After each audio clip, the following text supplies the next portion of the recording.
Question number 15 2024 JEE main 29th shift 1 15ാമത്തെ question അല്ലേ. Which one of the following metal കാർബണിൽ CO form bridge between metal atom? Crystal clear ആയിട്ടുള്ള ഉത്തരമല്ലേ. Answer ആദ്യത്തെ option അല്ലേ. നിങ്ങളതിൻ്റെ figure കണ്ടിട്ടുണ്ടാവും. കൊബാൾട്ടിൽ നിന്ന് കൊബാൾട്ടിലേക്ക് ബന്ധം കൂടാതെ ഒരു C ഡബിൾ ബോണ്ടോ പിന്നെ ഇതൊക്കെ CO ആണ് കേട്ടോ. ഈ CO ഒരേ വലുപ്പത്തിൽ എഴുതണേ. കൊബാൾട്ടല്ലല്ലോ, കാർബൺ മോണോക്സൈഡ് അല്ലേ. അപ്പോൾ 3 3 6 6 2 8 ഇതാണ് ഉത്തരം. ഇനി ബാക്കിയുള്ളതെന്ന് പറഞ്ഞപ്പോൾ Mn2CO 10 ടൈംസ് പറഞ്ഞാൽ നിങ്ങൾ കണ്ടിട്ടുണ്ടാവും. Mn to Mn ബോണ്ട് ഉണ്ടാവും അല്ലേ. അതുകൂടാതെ കാർബൺ മോണോക്സൈഡ് CO.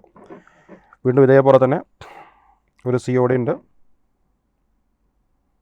ഈ ഔട്ടർ ഫ്രെയിമൊക്കെ കൊടുക്കുന്നത് വെറുതെ ഒരു ഭംഗിക്കാണ് കേട്ടോ. ഇങ്ങനെ ബോണ്ടൊന്നുമില്ല. CO metal to metal bond വരുന്ന ഒരു സ്ട്രക്ചറാണ്. ഇനി ഓസ്മിയത്തിൻ്റെ ബുക്കിൽ ഇത് ചാപ്റ്റർ കോർഡിനേഷൻ കോമ്പൗണ്ടാണെന്ന് അറിയാമല്ലോ. കോർഡിനേഷൻ കോമ്പൗണ്ടിൽ അവസാന ഭാഗത്ത് മെറ്റൽ കാർബണിൽ എന്നുള്ള ഹെഡിങ്ങിൻ്റെ തുടങ്ങുന്ന ഭാഗത്ത് തന്നെ കുറച്ച് ഫിഗർ കൊടുത്തിട്ടുണ്ട്.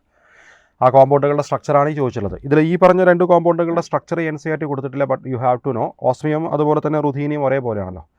അപ്പോൾ അത് എങ്ങനെയാണ് ചില ഒരെണ്ണത്തിൻ്റെ വരയ്ക്കണുള്ളൂ. ഓസ്മിയാണ് ഞാൻ വരയ്ക്കുന്നത്. അതിൻ്റെ സ്ഥാനത്ത് റുഥീനിയം വെച്ച് കഴിഞ്ഞാൽ സെയിം സ്ട്രക്ചറാണ്. ഈ ഓസ്മിയവും